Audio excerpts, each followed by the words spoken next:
नमस्कार। आज हम जिस कहानी की तह तक जाने वाले हैं ना, वो सच में आपके रोंगटे खड़े कर देगी। एक ऐसा मामला जहां एक तरफ है सदियों पुराना अंधा कर देने वाला खौफ और दूसरी तरफ है मॉडर्न लॉजिक यानी तर्क और कुछ चौंकाने वाले आंकड़े। तो चलिए बिना किसी देरी के देखते हैं कि कैसे एक छोटे से गांव का डर वहां की पूरी हकीकत को ही बदल कर रख देता है। ये कोई आम डरावनी कहानी नहीं है, बल्कि इस बात का एकदम जीता जागता सबूत है कि डर कैसे इंसानी दिमाग को पूरी तरह कंट्रोल कर सकता है। अब जरा इस सीन की कल्पना कीजिए। कुछ छोटे छोटे बच्चे मिट्टी में खेल रहे हैं। सुनने में बिल्कुल नॉर्मल लगता है ना? लेकिन रुकिए, ये बच्चे कोई आम खेल नहीं खेल रहे। ये खेल रहे हैं बलि का खेल। जी हाँ, मिट्टी की एक मूर्ति बनी है और एक मासूम बच्चा उसके सामने आंखें बंद किए बैठा है। जब इतने छोटे बच्चों के दिमाग में इस तरह के खौफनाक विचार घर कर जाएं, तो आप समझ सकते हैं कि उस जगह की बुनियाद में ही कुछ बहुत गहरा, कुछ बहुत ही काला छिपा हुआ है। तो आखिर ये सब शुरू कहाँ से होता है? चलिए आते हैं हमारे पहले भाग पर, गांव का वो भयानक रहस्य। ये एक ऐसा गांव है जो बाहरी दुनिया से बिल्कुल कटा हुआ है। सूरज ढलते ही लोग अपने अपने घरों में कैद हो जाते हैं और उनके इस खौफ का असली चेहरा है मोलक। अब ये कोई मामूली लोक कथा नहीं है। इसे एक ऐसी भयानक शैतानी ताकत के रूप में दिखाया गया है जिसका शरीर तो इंसान का है, लेकिन सिर किसी बैल या भैंस जैसा है। और सबसे खौफनाक बात बताऊं, इसके पेट में आग की एक भट्टी हर वक्त धधकती रहती है। गांव वालों के लिए यह एक ऐसा देवता है जिसकी भूख सिर्फ और सिर्फ मासूम बच्चों की बलि से ही शांत होती है। सोचकर ही सिहरन होती है ना? और इस डर को ना बकायदा एक सिस्टम, एक खौफनाक अनुष्ठान का रूप दे दिया गया है। गांव का एक सिद्ध माना जाने वाला पुजारी है अघोरम। वही इस पूरे डर का असली मास्टरमाइंड है। उसका तरीका बहुत ही साफ और क्रूर है। पहले अकाल, सूखे और महामारी का खौफ फैलाओ, फिर सर्वा जैसी बेबस और लाचार विधवाओं को निशाना बनाओ। उन्हें इस हद तक मजबूर कर दो कि वो अपने ही बच्चे को उस भट्टी में झोंक दें। और बाकी गांव वाले, वो अंधी आस्था में इतने डूबे हैं कि उन्हें लगता है कि अगर बलि नहीं दी तो सबका विनाश पक्का है। मतलब लोगों को कंट्रोल करने का इससे भयानक तरीका शायद ही कोई हो। लेकिन कहते हैं ना, हर अंधेरी रात की एक सुबह जरूर होती है।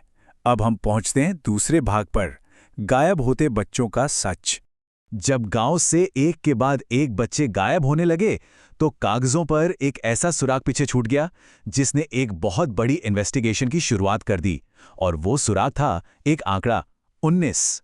ध्यान दीजिएगा, गांव के स्कूल में जहां पहले 75 बच्चे रजिस्टर्ड थे, वो गिनती अचानक गिरकर सिर्फ 19 रह गई। जब इस पर सवाल उठे तो पता चला कि बच्चों ने तो स्कूल जाना ही बंद कर दिया है। ये वो डेटा है जो किसी भूत प्रेत या अंधविश्वास की बात नहीं करता, बल्कि एक बहुत ही ठोस, ठंडे तर्क की तरफ इशारा करता है। और सच कहूं तो इसी एक डेटा ने इस पूरे काले खेल की नींव हिला के रख दी। और ठीक यही एंट्री होती है इस कहानी के हीरो की, राकेश। राकेश कोई तांत्रिक या जादूगर नहीं है।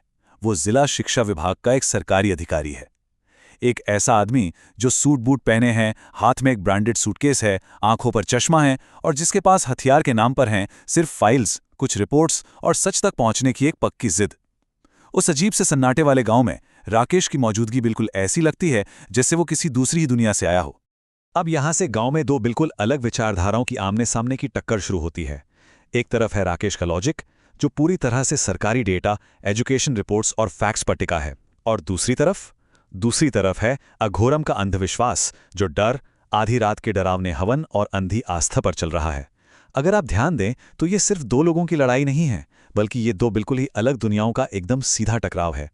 यहीं से कहानी और गहरी होती है। भाग 3, अंधविश्वास और डर। देखिए, जब राकेश ने गांव में सवाल जवाब शुरू किए तो अघोरम अपनी सत्ता बचाने के लिए बुरी तरह बौखला गया। वो कोई सीधा साधा पुजारी नहीं है, बल्कि एक बहुत ही चालाक रणनीतिकार है। उसकी तरकीबें सुनिए।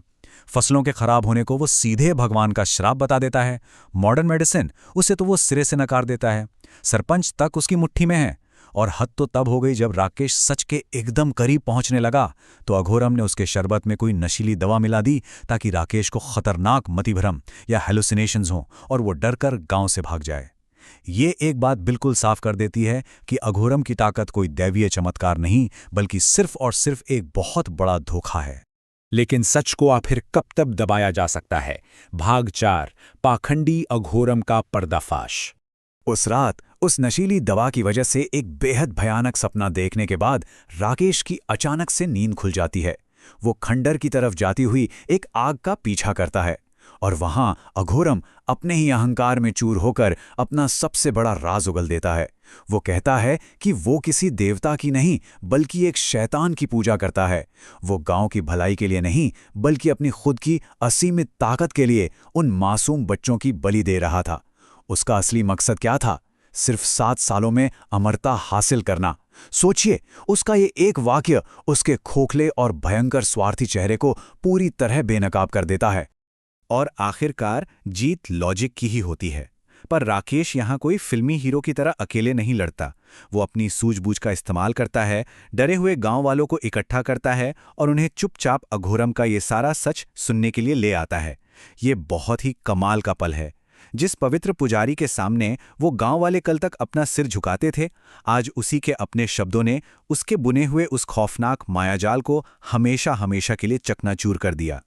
अगर हम टाइमलाइन पे नजर डालें तो पता चलता है कि इस गांव का दर्द असल में पीढ़ियों पुराना है। आज से 20 साल पहले एक बूढ़े आदमी के पोते की बलि चढ़ा दी गई थी। वो गहरा दर्द आज भी लोगों में जिंदा था। फिर आता है आज का दिन, जहां सच सामने आने के बाद गुस्से में भरे गांव वाले उसी अघोरम को उस भट्टी में झोंक देते हैं जिसे उसने दूसरों के लिए जला रखा था।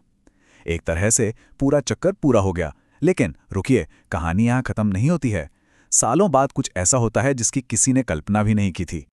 और इसी के साथ हम आते हैं हमारे आखिरी हिस्से पर, भाग 5, खौफनाक अंत और एक नई शुरुआत। अघोरम के उस भयानक अंत के बाद ऐसा लगने लगा था कि जैसे गांव से वो पुराना अभिशाप हमेशा के लिए मिट गया हो। गांव में फिर से धूप खिलने लगी, औरतें बेखौफ होकर बाहर आने लगीं, बच्चे दोबारा से सुरक्षित खेलने लगे और राकेश अपना काम पूरा करके शहर लौट गया। सब कुछ बिल्कुल परफेक्ट लग रहा था। लेकिन फिर एक अमावस की काली रात। सन्नाटे को चीरते हुए कुछ कदम फिर से उन्हीं पुराने खंडरों की तरफ बढ़ते हैं। कोई फावड़ा लेकर ठीक उसी जगह की खुदाई कर रहा है जहां मोलक की वो मनहूस मूर्ति दफनाई गई थी। और पता है वो कौन है?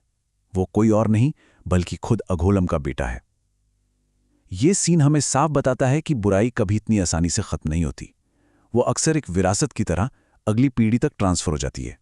अघोरम का बेटा बिल्कुल अपने पिता के सिखाए गए उसी काले तंत्र का इस्तेमाल करता है। वो कुछ ऐसे अनुष्ठान करता है जिससे अघोरम की भटकती हुई आत्मा वापस आ जाए और फिर उसे उसी मोलक की मूर्ति के अंदर कैद कर देता है। और तभी अचानक से आसमान में एक तेज बिजली कड़कती है और उस मूर्ति की आंखें एक भयानक लाल रोशनी से चमक उठती हैं। अब वो सिर्फ कोई पत्थर की मूर्ति नहीं रही, वो खुद अघोरम बन चुका है। ये खौफनाक पुनरुत्थान इस बात की याद दिलाता है कि भले ही इंसान मर जाए, लेकिन जब तक अंधविश्वास की जड़ें समाज में मौजूद हैं, बुराई किसी न किसी रूप में लौटकर आ ही जाएगी। और अंत में इस पूरे विश्लेषण के बाद ये कहानी हमें एक बहुत ही गहरे और सच कहूं तो एक परेशान कर देने वाले सवाल के साथ छोड़ जाती है। क्या अनिष्ट को टालने के लिए फिर कोई राकेश आएगा, या फिर यह खौफनाक इतिहास एक बार फिर से खुद को दोहराएगा? यह सवाल सिर्फ उस काल्पनिक गांव के लिए नहीं है, बल्कि हम सब के लिए एक बहुत बड़ी चेतावनी है। हमें यह सोचने पर मजबूर करता है कि क्या हमारा समाज अंधविश्वास को छोड़कर तर्क और सच्चाई का साथ देने के लिए हमेशा तैयार है? खैर, इस सवाल का जवाब मैं आप पर छोड़ता हूं। आज के इस विश्लेषण में हमारे साथ गहराई तक जाने के लिए आपका बहुत बहुत धन्यवाद। मिलते हैं अगली बार एक और ऐसे ही दिलचस्प विषय के साथ।